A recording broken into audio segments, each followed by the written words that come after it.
નમસ્કાર વિદ્યાર્થી મિત્રો, આજે આપણે સંધિની અંદર વિસર્ગ સંધિ જોવાની છે। હવે મિત્રો વિસર્ગ કોને કહેવાય? તો શબ્દની પાછળ બે આ રીતે ટપકા આવે છે, એને વિસર્ગ કહેવામાં આવે। થોડું પુનરાવર્તન કરી લઈએ કે આપણે સ્વર સંધિ જોઈ। સ્વર સંધિને કોને કહેવાય?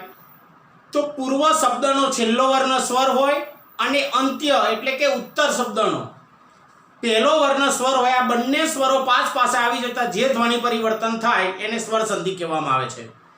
આ સ્વર સંધિના કુલ 4 પ્રકાર છે: સવર્ણ દીર્ઘ સંધિ, ગુણ સંધિ, વૃદ્ધિ સંધિ અને યણ સંધિ। એના પછી આપણે વ્યંજન સંધિ જોઈ હતી। વ્યંજન સંધિમાં પણ કંઈક એની સંકલ્પના આવી જ છે કે પૂર્વ શબ્દનો છેલ્લો વર્ણ વ્યંજન હોય અને અંત્ય એટલે કે ઉત્તર શબ્દનો પહેલો વર્ણ વ્યંજન હોય। આ બંને વ્યંજનો પાસ પાસે આવી જતા જે ધ્વનિ પરિવર્તન થાય છે એ એકબીજા ઉપર પ્રભાવ પાડે છે આ વ્યંજનો, એટલે એને વ્યંજન સંધિ એવું કહેવામાં આવે છે। આ વ્યંજન સંધિના પણ આપણે 6 નિયમો જોયા હતા: નત્વ વિધાનમ, મ સ્થાને અનુસ્વાર, આવા 6 નિયમો જોયા હતા। એમાં વિડીયોમાં આપેલા છે, જોઈ લેજો જરા મિત્રો। આજે આપણે વિસર્ગ સંધિ વિશે જોઈશું। મિત્રો, પરીક્ષાની અંદર આ વિસર્ગ સંધિમાંથી અને સ્વર સંધિ વ્યંજન સંધિમાંથી 2 માર્ક્સની સંધિ પૂછાય છે અને એ ડી વિભાગમાં પૂછાય છે। વ્યાકરણનો વિભાગ આવે છે એની અંદર પૂછાય છે। હવે વિસર્ગ સંધિ કોને કહેવામાં આવે? તો સંસ્કૃત સાહિત્યની અંદર સ્વર સંધિ, વ્યંજન સંધિ અને વિસર્ગ સંધિ એવા પણ હોય છે। વિસર્ગ સંધિ કોને કહેવામાં આવે? તો પદના અંતે, પદ એટલે કે હું અહીંયા એક શબ્દ લખું છું, દાખલા તરીકે ગજ હ, આ પદના અંતે આવેલો વિસર્ગ, જો પદના અંતે વિસર્ગ આવેલો હોય તો ક્યારેક આ વિસર્ગનો ઓ થાય છે અથવા તો એનો લોપ થાય છે, એટલે કે એ રહેતો નથી, એને આ વિસર્ગ સંધિ। આ વિસર્ગ સંધિના કુલ 8 નિયમો છે મિત્રો। કેટલા નિયમો? 8 નિયમો છે। નિયમ પહેલો છે, જો વિસર્ગની પૂર્વે અ હોય, વિસર્ગની પહેલા શું હોય? અ। હવે વિસર્ગ તમને ખબર છે, મેં કહી દીધું કે આને વિસર્ગ કહેવામાં આવે છે। તો વિસર્ગની પૂર્વે અ હોય અને એની પાછળ દરેક વર્ગનો ત્રીજો, ચોથો અને પાંચમા પૈકી કોઈ પણ ઘોષ વ્યંજન આવે તો વિસર્ગનો ઓ થાય છે। હવે મિત્રો, ઘોષ વ્યંજન અને અઘોષ વ્યંજન એ બંને આપણે સમજવું પડે। સૌપ્રથમ અઘોષ વ્યંજન જોઈએ તો જે વર્ણોનું ઉચ્ચારણ કરતી, વર્ણ એટલે આપણે ક ખ ગ ઘ અંગ ચ છ જ જ ટ ઠ દ દ ન ત થ દ દ ન પ ફ બ ભ મ ચ ય ર લ વ શ ષ ષ હ અ ક્ષ જ્ઞ, આ જે વ્યંજનો છે એટલે કે 33 વ્યંજનો છે એ અને 13 જેટલા સ્વરો છે તે, એમાં સ્વરોની આપણે વાત નથી કરવાની, પરંતુ અઘોષ અને ઘોષ વ્યંજનો કોને કહેવામાં આવે છે? તો અઘોષ વ્યંજનો એટલે કે અઘોષ કોને કહેવામાં આવે? તો જે વર્ણોનું ઉચ્ચારણ કરતી વખતે સ્વર તંત્રીઓમાં કંપન અનુભવાતો નથી, એટલે કે અવાજ વધારે પ્રમાણમાં કાઢવામાં આવતો નથી, તેને અઘોષ વ્યંજનો કહેવામાં આવે છે।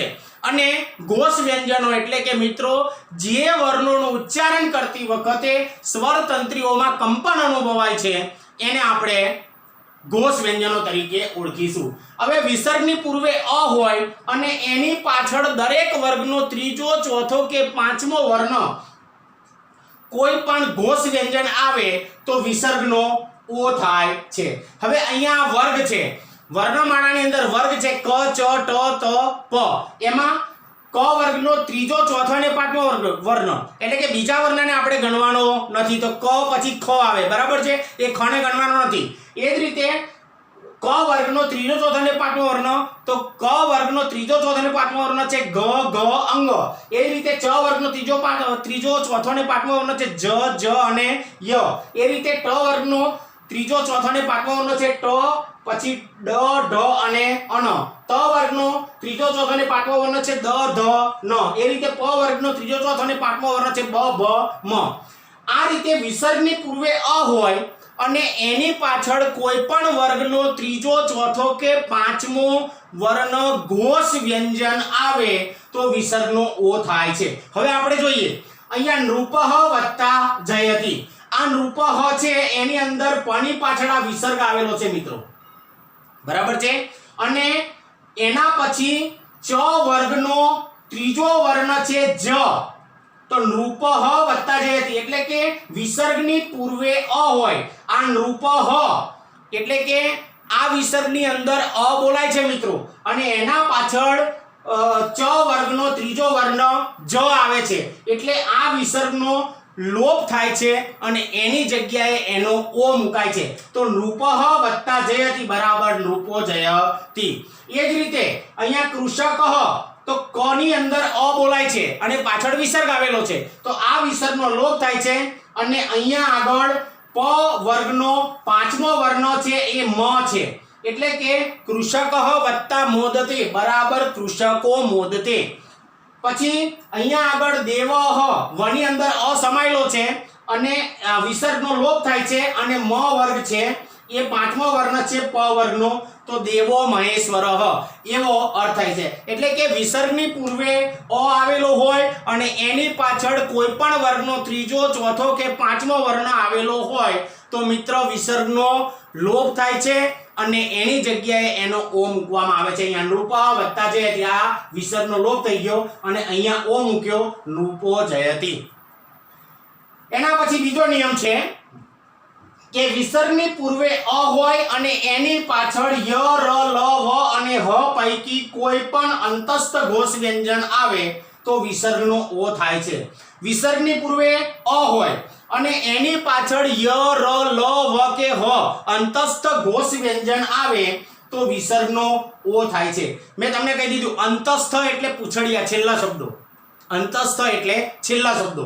હવે આ જે વિસર્ગ છે એ વિસર્ગની પૂર્વે અ આવેલો હોય, દાખલા તરીકે અહીંયા કર્ણઃ, તો કર્ણ અણની અંદર અ સમાયેલો છે અને એના પાછળ ય ર લ વ હ, તો આ ય એ અંતસ્થ ઘોષ વ્યંજન છે, તો કર્ણ વત્તા યચ્છતિ, તો એનો વિસર્ગનો ઓ થાય છે, તો આ ય છે એ ય ર લ વ અંતસ્થ ઘોષ વ્યંજન છે અને આ વિસર્ગની પૂર્વે અ આવેલો છે, કર્ણ ન ની અંદર અ સમાયેલો છે અનની અંદર, એટલે કર્ણો યચ્છતિ। એ જ રીતે અહીંયા ભૃત્યઃ વત્તા વહતિ, અહીંયા ય ર લ વ, આ વ એ અંતસ્થ ઘોષ વ્યંજન છે, ભૃત્યઃ ય ની અંદર ય સમાયેલો છે એટલે વિસર્ગનો લોપ થાય છે, ભૃત્યો વહતિ।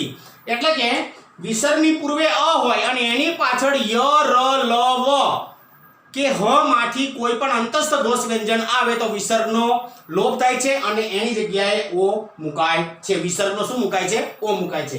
એના પછી વિશેષ સંધિનો ત્રીજો નિયમ છે મિત્રો કે વિસર્ગની પૂર્વે અ હોય અને એની પાછળ અ આવે તો વિસર્ગનો ઓ થાય છે અને અને સ્થાને અવગ્રહ ડ મુકાય છે। આ નિયમ છે, આવી સંધિ, આ ત્રીજો નિયમ છે, ચોથો નિયમ છે, પાંચમો, છઠ્ઠો, સાતમો, આઠમો અને આ પહેલો નિયમ, આ માંથી એક સંધિ અવશ્ય પૂછાય છે। એમાં આ જે છેલ્લો નિયમ છે એ ખાસ અગત્યની સંધિ છે। તો વિસર્ગની પૂર્વે અ હોય, દાખલા તરીકે આ સહ, આ સ ની અંદર વિસર્ગના પહેલા સ ની અંદર અ બોલાય છે અને એની પાછળ અ આવે તો અહમ, એની અંદર પાછળ શું આવે? પાછો સ્વર આવે અ, એટલે કે વિસર્ગની પહેલા અ હોય અને એની પાછળ અ બોલાય તો અનો લોપ થાય છે અને વિસર્ગનો લોપ થાય છે અને એની જગ્યાએ અવગ્રહ ડ મુકાય છે। એટલે કે અહીંયા સહ વત્તા અહમ, આ વિસર્ગ આવ્યો, એની પાછળ અ આવ્યો એટલે આ વિસર્ગનો લોપ થયો અને એનો ઓ મૂકી અને સોહમ, અહીંયા ડ એની જગ્યાએ મૂકી દે એટલે અવગ્રહ તરીકે ડ આ રીતે મૂકવામાં આવે છે। એના પછી બીજું છે કહ વત્તા અપી, એટલે કે અહીંયા વિસર્ગ આવેલો છે, એના પછી અ આવેલો છે એટલે કોડ પી, ડ અવગ્રહ ડ મુકાય છે। પછી સુશીલઃ વત્તા અપી, અહીંયા વિસર્ગ આવેલો છે અ, એના પાછળ અ સ્વર આવેલો છે તો સુશીલો અપી, એ રીતે અવગ્રહ ડ મુકાય છે। નિયમો યાદ રાખશો તો સંધિ અવશ્ય આવડી જ જાય મિત્રો। પછી ચોથો નિયમ છે વિસર્ગની પૂર્વે આ હોય, એટલે કે આ વિસર્ગ છે નરા, બરાબર છે, આ વિસર્ગ છે એની આગળ રા ની અંદર આ સમાયેલો છે અને તેની પાછળ સ્વર આવે તો એની પાછળ સ્વર આવ્યો, કયો આવ્યો? ઈ, એ સ્વર આવેલો છે તો વિસર્ગનો લોપ થાય છે।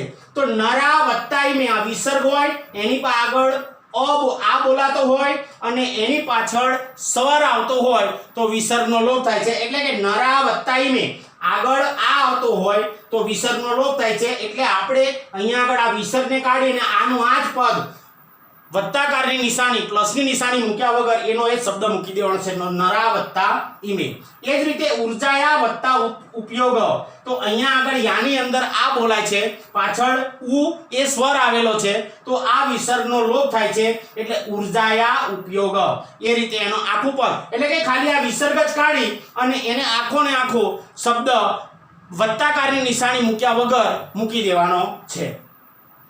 એ જ રીતે દેવા વત્તા આગચ્છન્તિ, તો દેવા વાની અંદર આ બોલાય છે, અહીંયા આગળ વિસર્ગ છે અને પાછળ આ એ સ્વર આવેલો છે એટલે દેવા આગચ્છન્તિ. વિસર્ગ કાઢીને એનો એ શબ્દ આખો મૂકવાનો છે અને અહીંયા મૂકેલો છે. સ્વર્ગસ્થા વત્તા દેવા, આ થાની અંદર આ આવેલો છે એટલે વિસર્ગ કાઢી અને એનો એ શબ્દ સ્વર્ગસ્થા દેવાહા. એ રીતે એનો રૂપ થાય છે. એટલે કે વિસર્ગની પૂર્વે આ હોય અને તેની પાછળ કોઈ પણ સ્વર આવે તો વિસર્ગનો લોપ થાય છે અને એની જગ્યાએ જે શબ્દ છે આખો એનો એ જ મૂકવાનો આવે છે. પાંચમો નિયમ છે, વિસર્ગની પૂર્વે આ હોય અને એની પાછળ દરેક વર્ગનો ત્રીજો, ચોથો અને પાંચમા પૈકી કોઈ પણ ઘોષ વ્યંજન આવે તો વિસર્ગનો લોપ થાય છે. હવે દરેક વર્ગનો ત્રીજો, ચોથો અને પાંચમો ઘોષ વ્યંજન, અહીંયા આગળ આ વ્યંજનો લખેલા છે મિત્રો.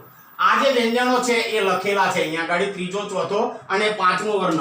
વિસર્ગની પૂર્વે આ હોય. હવે અહીંયા શુષ્કાહા વત્તા વૃક્ષા, તો શુષ્કા એની અંદર વિસર્ગની પૂર્વે આ બોલાય છે અને એની પાછળ દરેક વર્ગનો ત્રીજો, ચોથો અને પાંચમો પૈકી કોઈ પણ ઘોષ વ્યંજન આવે. એમાં આ વ છે વૃક્ષાહા, એની અંદર ઘોષ વ્યંજન આવેલો છે વૃ, તો એને કારણે ત્યાં વિસર્ગનો લોપ થાય છે. એટલે અહીંયા આ વિસર્ગને કાઢી અને આ શુષ્કા અને વૃક્ષા વત્તાની નિશાની મૂક્યા વગર આખો શબ્દ એનો એ લખવાનો છે. એટલે કે વિસર્ગની પૂર્વે આ ગતા, વિસર્ગની પહેલા આ બોલાય છે અને એના પછીનો ત્રીજો, ચોથો અને પાંચમો વર્ણ, તો અહીંયા આગળ ચ વર્ગનો ત્રીજો વર્ણ છે જ, તો અહીંયા આગળ આગતા વત્તા જણા બરાબર આગતા જણાહા. આ રીતે એને મૂકવામાં આવે છે. એટલે કે વિસર્ગની પૂર્વે આ હોય અને એની પાછળ ત્રીજા, ચોથા કે પાંચમો વર્ણ ઘોષ વ્યંજન આવતો હોય તો તે વિસર્ગનો લોપ થાય છે અને અહીંયા વિસર્ગનો લોપ થયેલો છે. છઠ્ઠો નિયમ છે કે વિસર્ગની પૂર્વે આ હોય અને તેની પાછળ વિસર્ગની પૂર્વે શું હોય આ, તો આ નૃપા વત્તા યચ્છન્તિ, આ પાની અંદર આ બોલાય છે. વિસર્ગની પૂર્વે આ હોય અને એની પાછળ ય ર લ વ હ પૈકી કોઈ પણ અંતસ્થ ઘોષ વ્યંજન આવે તો ય આ છે એ અંતસ્થ ઘોષ વ્યંજન છે. અંતસ્થ એટલે છેલ્લા શબ્દો.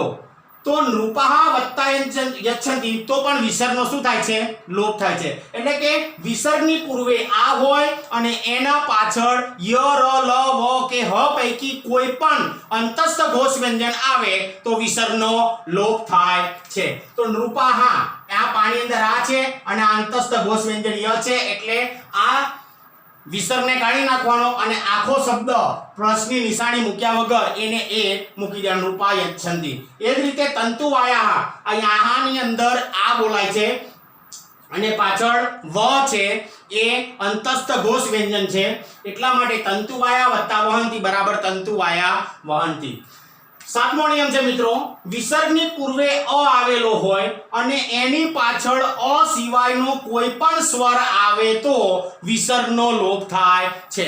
વિસર્ગની પૂર્વે અ આવેલો હોય અને એની પાછળ અ સિવાયનો કોઈ પણ સ્વર આવેલો હોય તો વિસર્ગનો લોપ થાય છે. દાખલા તરીકે આ સિદ્ધાર્થ શબ્દ લખેલો છે, આ થ ની અંદર અ સમાયેલો છે, વિસર્ગની પહેલા અ આવેલો છે અને એની પાછળ અ સિવાયનો ઈ જે છે એ શું છે, સ્વર છે. અ સિવાયનો સ્વર કયો છે, ઈ. તો સિદ્ધાર્થ વત્તા ઈચ્છતિ, તો આ વિસર્ગની પૂર્વે અ આવેલો હોય અને એના પાછળ અ સિવાયનો કોઈ પણ સ્વર આવેલો હોય તો વિસર્ગનો લોપ થાય છે. આ સિદ્ધાર્થ એટલે આ વિસર્ગની પહેલા થ ની અંદર અ બોલાય છે અને અ સિવાયનો સ્વર ઈ આવેલો છે એટલે સિદ્ધાર્થ ઈચ્છન્તિ. આખો આ વિસર્ગ કાઢી અને વત્તાકારની નિશાની કાઢી આખો શબ્દ એનો એ લખવાનો છે. એ જ રીતે સૂર્ય વત્તા ઉદયતિ, આ યની અંદર અ બોલાય છે અને ઉદયતિ એ અ સિવાયનો ઉ સ્વર આવેલો છે એટલા માટે સૂર્ય ઉદયતિ. આઠમો નિયમ છે મિત્રો, ખાસ અગત્યનો છે, સહ કે એસહ પછી, સહ કે એસહ પછી કોઈ પણ વ્યંજન અથવા, સહ કે એસહ પછી કોઈ પણ વ્યંજન અથવા અ સિવાયનો કોઈ પણ સ્વર આવે તો સહ કે એસહના વિસર્ગનો લોપ થાય છે. એટલે કે સહ કે એસહ પછી કોઈ પણ વ્યંજન આવે અથવા તો અ સિવાયનો કોઈ પણ સ્વર આવે તો સહ કે એસહની અંદર રહેલો જે વિસર્ગ છે એ વિસર્ગનો લોપ થાય છે. ફરીથી સમજી લેજો મિત્રો, સહ કે એસહ પછી જો કોઈ પણ વ્યંજન આવે અથવા તો અ સિવાયનો કોઈ પણ સ્વર આવે તો વિસર્ગનો લોપ થાય છે. સહ કે એસહના વિસર્ગનો લોપ થાય છે. દાખલા તરીકે સહ, આ સહની અંદર વિસર્ગ આવેલો છે અને એના પછી ક એ વ્યંજન આવેલો છે, તો આ ક વ્યંજન આવેલો છે અને સ એ આવેલો છે, એટલે કે અ સિવાયનો કોઈ પણ સ્વર આવે તો અહીંયા આગળ આ વ્યંજન છે આપણે ક, બરાબર, અહીંયા વ્યંજન અથવા અ સિવાયનો કોઈ પણ સ્વર આવે તો આ સહ છે તો આ વિસર્ગનો લોપ થાય છે અને અહીંયા સ ક થઈ હતી, એટલે કે આ વિસર્ગને કાઢી વત્તાની નિશાની કાઢી અને સીધો સ ક થઈ હતી લખી નાખવાનો. એ જ રીતે એસહ વત્તા આનંદ, અહીંયા એસહ એની અંદર વિસર્ગ આવેલો છે અને અ સિવાયનો સ્વર આ આવેલો છે, એટલે એસ આનંદ, આ રીતે એનું આખું સંધિ મારું થાય છે. એના પછી સહ વત્તા રાજા, આ ર છે એ વ્યંજન આવેલો છે, આ વિસર્ગ આવેલો છે, એટલે સ રાજા, વિસર્ગનો લોપ થાય છે કોઈ પણ વ્યંજન આવે તો. એસ વત્તા માં, આ વિસર્ગ છે, આ મ છે એ વ્યંજન છે, એસ વત્તા મામ. તો આ રીતે વિસર્ગ સંધિની અંદર મિત્રો આ 8 નિયમો જે છે એ નિયમોને વ્યવસ્થિત પાકા કરવા. મિત્રો પીડીએફ ની અંદરથી પણ તમારે એ વ્યાકરણની નોટબુકમાં લખવું અને પાકું કરવું. નમસ્કાર.